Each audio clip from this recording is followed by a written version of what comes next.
மனிதன் வந்து மனித பிறவி எடுக்கிறதே ரொம்ப நிறைய பிறவியில் வந்து புண்ணியம் செய்து செய்து செய்து ஒரு அடுத்து வந்து நல்ல ஒரு புண்ணியமான ஸ்டேஜில் வரும்போது தான் மனித பிறவி எடுக்கும். அப்போது அந்த மனித பிறவியை வந்து மனுஷனாக நடந்துக்கணும். முதல்ல அடுத்தவங்களுக்கு உதவி செய்யணும். கஷ்டத்தில் படும்போது கருணை இருக்கணும். சாப்பாடு கேட்டால் கொடுக்கணும்.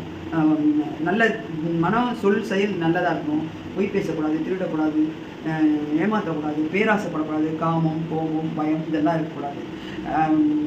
நம்ம முதியோர் குழந்தைங்க இந்த பாலியல் பலாத்காரம் குழந்தைங்கள பண்ணுறது, முதியோரில் வீட்டுக்குள்ளே வந்து அந்த கொலை பண்ணிவிட்டு ஒரு 2 கிராம் எடுக்கிறது, ரோட்டில் போகிற பெண்கள் அந்த நகையை பிடிச்சி எடுக்கிறது, அதெல்லாம் இல்லாமல் நல்லா ஒழுக்கமாக வாழ்ந்து இப்போ நிறைய ஆன்மீகமாக இருந்துட்டு அந்த செயலை செய்து பிரயோஜனம் நல்ல மாதிரி வாழணும். எவ்வளோ நாள் வாழ்ந்தோன்னு இல்லை, எப்படி வாழ்ந்தோன்னு தான் பார்க்கணும்.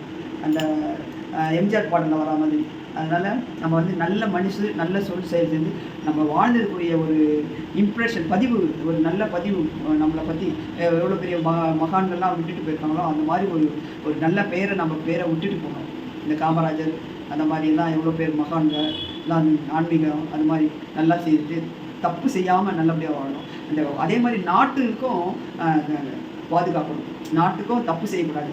நாட்டுக்கு தீங்கு வருது. இப்போ மான்சூன் மாறுது, நம்ம இவ்வளோ கஷ்டப்படுறோன்னா அப்போ அதுக்கு என்னென்ன பண்ணினா இவங்க அதெல்லாம் வருதோ அது அவாய்ட் பண்ணால் தான் நம்ம நல்லா இருக்க முடியும். இயற்கை வந்து நல்லா வச்சுக்கினா தான் தப்பு இல்லாமல் நல்லா இருந்தால். இயற்கைக்கு இடர் வரும்போது அதோட இயக்கத்துக்கு தடை வரும்போது இதை மாதிரி ஒரு அழிவு வரும். அப்போ அது அழிவு வரும். அதை நம்ம வந்து அந்த இயற்கை தான் கடவுள். இயற்கை வந்து தடை இல்லாமல் இயங்கணும்னா நம்ம அதுக்கு தடை செய்யக்கூடாது. அதுக்கு தடை செய்தால் இது மாதிரியெல்லாம் வரும். ஓகே.